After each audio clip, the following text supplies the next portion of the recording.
La teología del Evangelio de Lucas.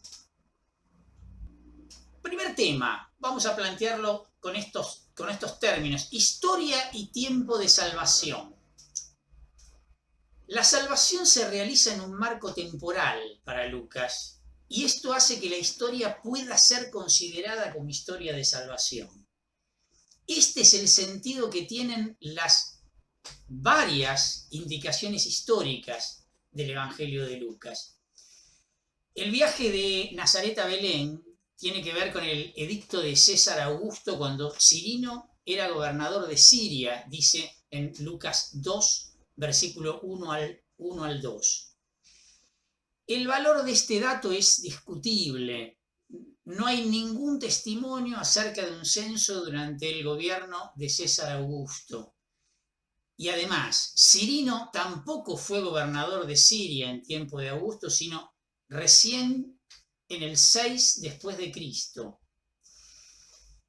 En Hechos 5:37 se menciona un empadronamiento contra el que hubo una sublevación. Las coordenadas del nacimiento de Jesús están marcadas por los representantes del poder político de esa época. Acá hay más que nada una intención de ubicarlo a Cristo en la dimensión temporal, por un lado, en relación con las autoridades, ahora lo vamos a ver clarísimo, y por otro lado, Nazaret y Belén, casi insignificantes, que van a ser las que determinen la dimensión espacial. Hay un contraste entre la dimensión temporal y la dimensión espacial. En la introducción, antes de la aparición de Juan, acá los detalles sí son muy precisos, a diferencia de este que citábamos recién del censo. Lo voy a ir leyendo despacito para hacer las aclaraciones pertinentes. Dice: en el año 15 del imperio de Tiberio César, o sea, estamos entre el otoño del año 28 y el otoño del año 29, siendo Poncio Pilato procurador de Judea, Poncio Pilato fue procurador de Judea del 26 al 36, Herodes tetrarca de Galilea, el Herodes que se está refiriendo acá es Herodes Antipas, hijo de Herodes el Grande, hermano de Arquelao, que gobernó Galilea efectivamente entre el 4 a.C. y el 39 después de Cristo. Sigue el texto. Filipo, su hermano, tetrarca de Iturea y de Traconítide. Filipo era hermanastro de Herodes Antipas y gobernó del 4 a.C. al 34 después de Cristo. Fíjense, acá los datos son impresionantes, y muchos. Y Lisanias, tetrarca de Abilene. Lisanias era descendiente de la dinastía de los Ptolomeos en Siria. Josefo lo nombra en el contexto del comienzo del reinado de Herodes Agripa.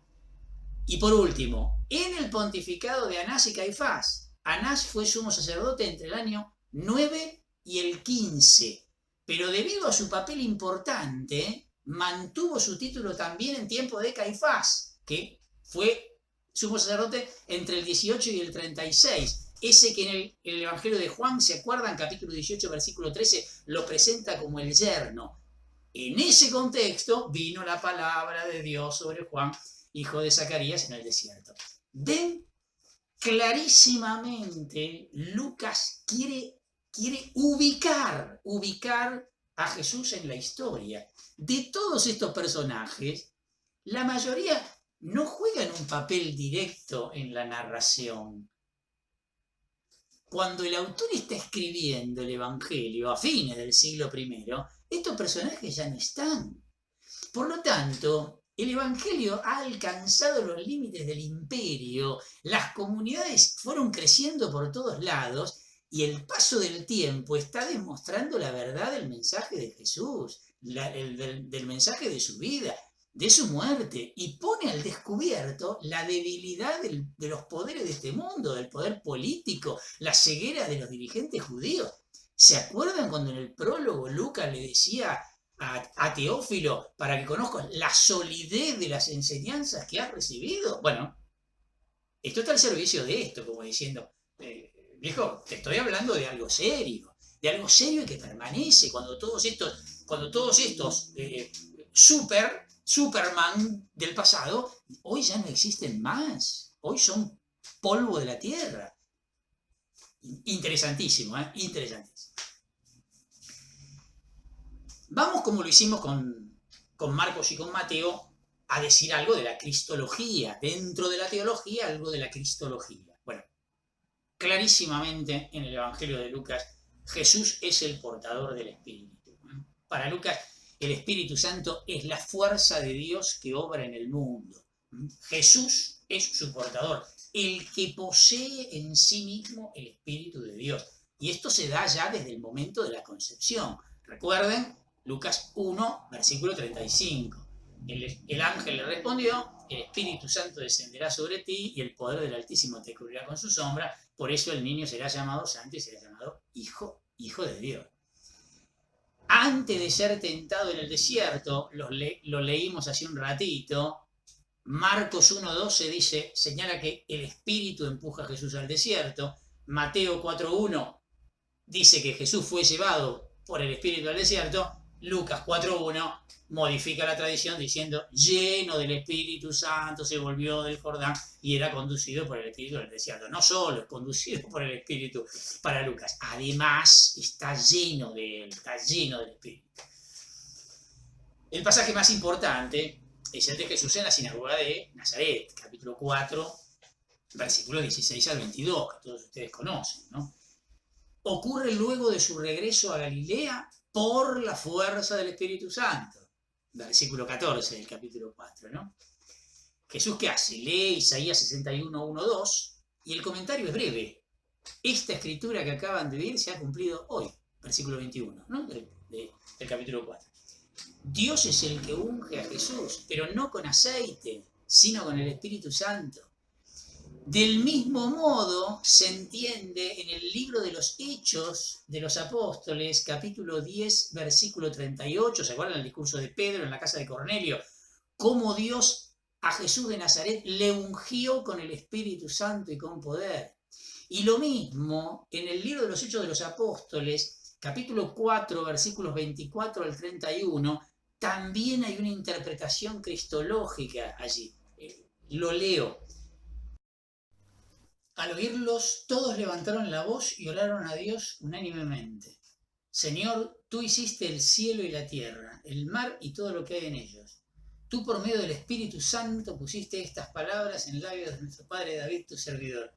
¿Por qué se amotinan las naciones y los pueblos hacen vanos proyectos?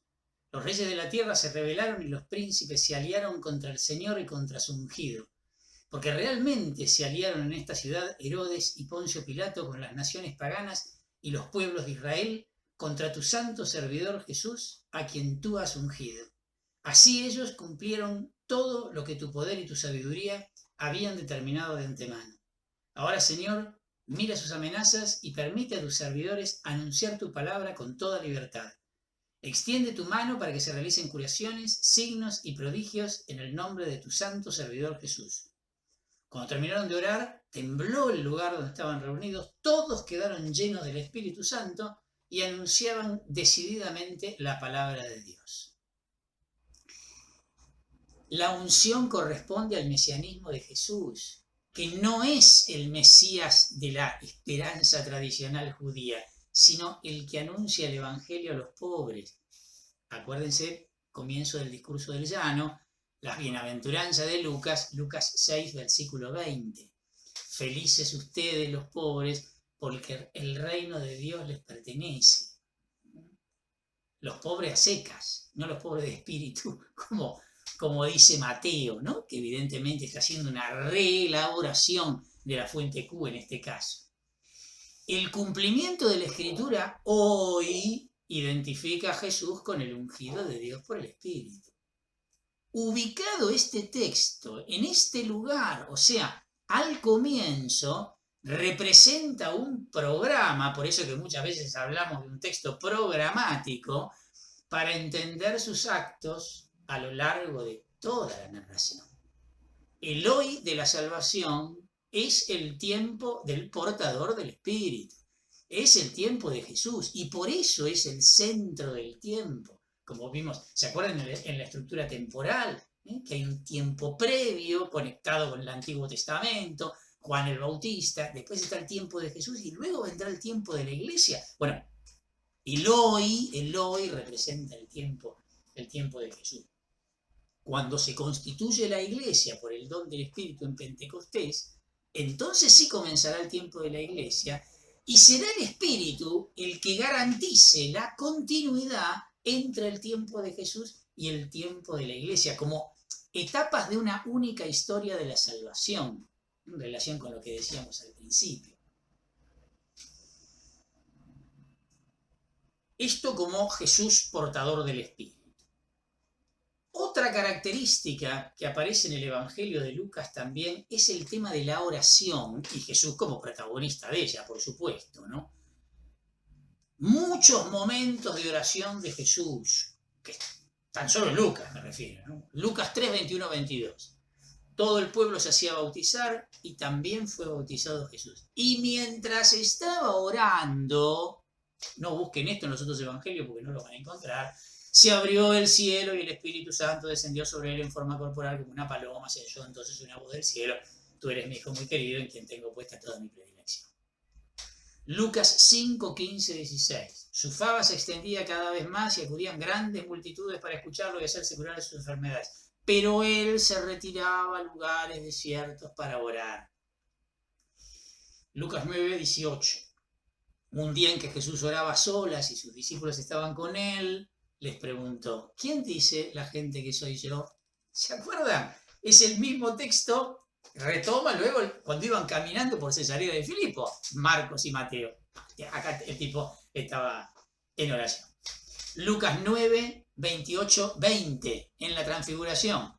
Unos 8 días después de decir esto, Jesús tomó a Pedro, Juan y Santiago y subió a la montaña para orar. Ese es el motivo de la subida a la montaña. Lucas 11:1. Un día Jesús estaba orando en cierto lugar y cuando terminó, uno de sus discípulos le dijo: Señor, enséñanos a orar así como Juan enseñó a sus discípulos. Es el contexto del Padre Nuestro este. Pero en el Evangelio de Mateo, que está en su relato paralelo, estamos en el contexto del Sermón de la Montaña. No va por este lado. Lucas 22, 31, 32. Simón, en la última cena, ¿no? Mira que Satanás ha pedido poder zarandearlos como el trigo, pero yo he rogado por ti para que no te falte la fe y tú después que hayas vuelto, confirma a tus hermanos. Y por último, Lucas 23, 46, Jesús acá está asumiendo la oración del Salmo 31, versículo 6, ¿no? Jesús con un grito exclamó, la citamos antes: Padre, en tus manos encomiendo mi espíritu. Y diciendo esto, expiró. Estos son los textos en donde aparece Jesús en oración. Pero hay textos sobre la oración del creyente también. Lucas 11, capítulos 5 al 8, texto que refuerza la confianza en la oración de petición. Supongamos que alguno de ustedes tiene un amigo que recurre a medianoche, ¿se acuerdan? Otro, Lucas 18, 1, 8. Si bien pertenece a las parábolas dobles, están en contextos distintos. Después le enseñó con una parábola que era necesario orar siempre y sin desanimarse. En una ciudad había un juez que temía, ¿se acuerdan? También. En el mismo capítulo 18, versículo 9 al 14, el tema de la oración como relación con Dios, que es el que justifica. Y refiriéndose a algunos que se tenían por justos y despreciaban a los demás, dijo también esta parábola. 2 hombres subieron al templo para orar por un fariseo. ¿Se acuerdan la parábola del fariseo y el publicano? Todos textos estos que aparecen solo. Ligado con este tema de la oración también, aparece otro de los grandes temas de Lucas, que es el tema de la misericordia. En orden de aparición, del capítulo 7, versículo 36 al 50, la pecadora perdonada. Y abro un paréntesis. Lucas lo presenta a Jesús en muchas oportunidades como invitado a una comida. Y cuando digo muchas, son muchas, ¿eh? En el capítulo 10, versículo 38 al 42, con Marta y María, se supone que van a comer juntos. Después que la otra está toda tareada mientras la otra escucha, se supone la comida luego. Capítulo 11, versículo 37, un fariseo lo invita a comer. Capítulo 14, versículo 1, en este caso es el jefe de la sinagoga el que lo invita a comer. 15, versículo 2, los fariseos y escribas se quejan de que come con pecadores, que es digamos, lo que da el puntapié a las famosas 3 parábolas del capítulo 15, ¿no? La oveja perdida, la dracma perdida y el hijo perdido, ¿no? En 15:23, el Padre Misericordioso festeja con un banquete. En 19:1:10, con Zaqueo se invita al mismo a su casa, otra vez lo que supone una comida también. Capítulo 24, versículo 30, los discípulos de Maús, donde lo reconocen, sentados a la mesa partiendo el pan. Y en el capítulo 24, versículo 41-43, cuando se aparece a los discípulos, les pide de comer. Hay un montón de referencias. Cierro paréntesis, porque en el relato de la pecadora perdonada del capítulo 7 también está en el marco de una comida. El otro texto que está allá arriba también, Lucas 10, 30, 37, la historia del buen samaritano. Un texto impresionante. La iglesia antigua incluso interpretó en forma alegórica que el samaritano es Jesús, en realidad, ¿no? ¿La clave dónde está? De este capítulo 10. Y está en el versículo 33. El samaritano lo vio y se conmovió, por un lado. Y el resto de la clave está en el versículo 36, en la inversión de la pregunta. ¿Se acuerdan cómo arranca el texto ese, no? ¿Quién es mi prójimo? Y entonces surge la historia. Pero cuando Jesús termina la historia, la pregunta que le hace al maestro de la ley, ¿cuál es? ¿Quién se comportó como prójimo del hombre caído?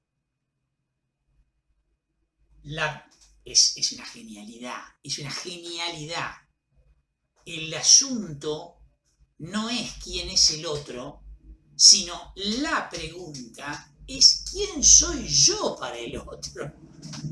Esa es la pregunta. La pregunta no es quién es el otro, es quién soy yo para el otro. No, esto es una genialidad. Bueno, no tenemos tiempo de analizar cada uno de los relatos. Y por supuesto el capítulo 15 entero.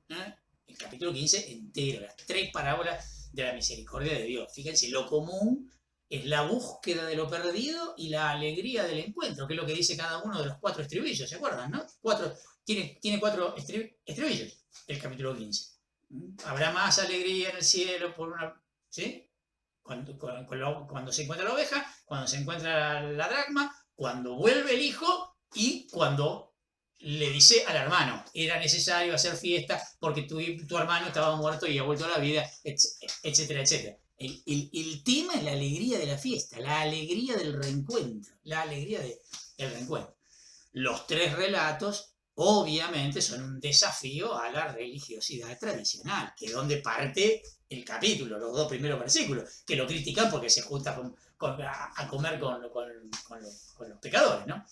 Los 3 resaltan la gratuidad de la salvación de Dios, gran tema de Lucas, y los 2 primeros versículos, como decía, son los que orientan la interpretación.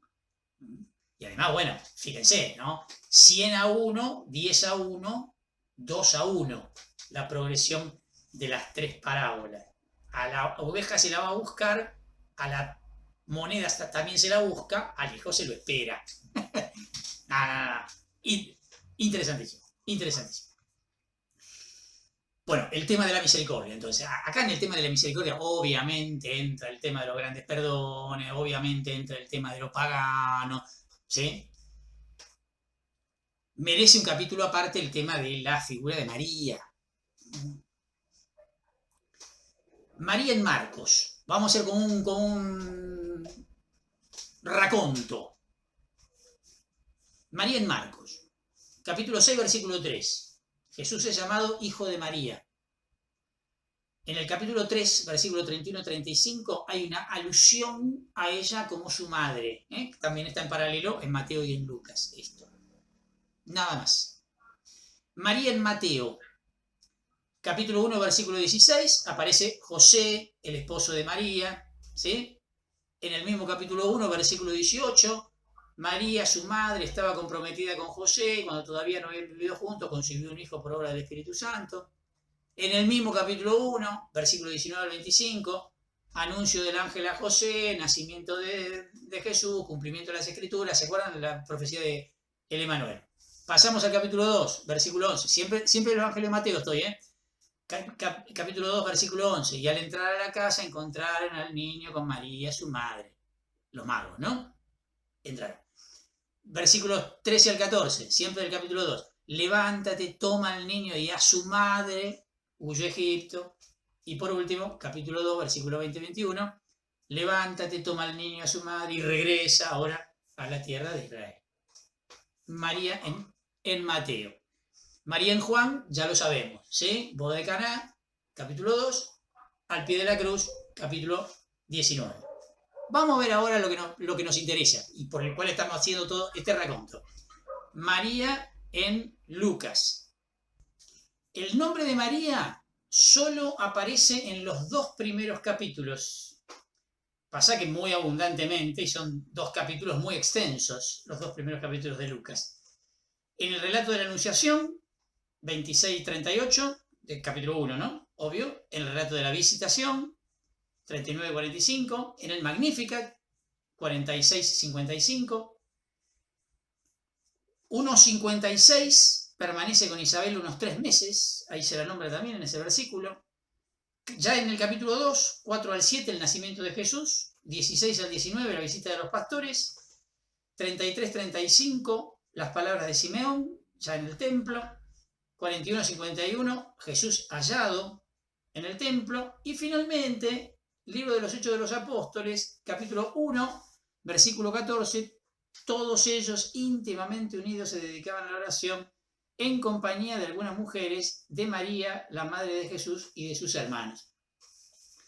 Acá lo más relevante es el protagonismo que tiene la figura de María en los relatos de la infancia del Evangelio de Lucas. A diferencia de lo que habíamos visto en el Evangelio de Mateo, donde el protagonismo lo tiene sin ningún lugar de duda José. Está claro por qué esto, ¿no? Porque a Mateo le importa muchísimo, muchísimo dejar en claro que José es el que asume la paternidad de Jesús, porque no es que a Lucas no le interese, pero a Mateo le interesa sobremanera el que Jesús entre dentro de la descendencia de David para justificar el tema mesiánico. Entonces está claro por qué el ángel se le revela a José, mientras que en el caso de Lucas el anuncio del ángel es a María, bueno, como ya todos saben. Hay una importancia especial del tema de la mujer, además en general, en el Evangelio de Lucas. Hay un montón de mujeres citadas. Por ejemplo, acabamos de hablar de Isabel en el capítulo 1, versículo 39 al 45. Pero en el capítulo 2, versículo 38, también aparece la profetisa Ana. La viuda de Naim, en el capítulo 7, versículos 11 al 17. La pecadora perdonada de la que venimos hablando, capítulo 7, versículo 36 al 50. María Magdalena y las que siguen a Jesús. Aparecen Juana y Susana, ¿se acuerdan? En el capítulo 8, versículos 1 al 3, que después van a volver a aparecer en el capítulo 24, versículo 10. Marta y María, capítulo 10, versículo 38 al 42. El relato de la mujer encorvada, ¿se acuerdan? Del capítulo 13, versículo 10 al 13. La mujer de la dracma perdida, en las parábolas de la misericordia, capítulo 15, versículos 8 al 10.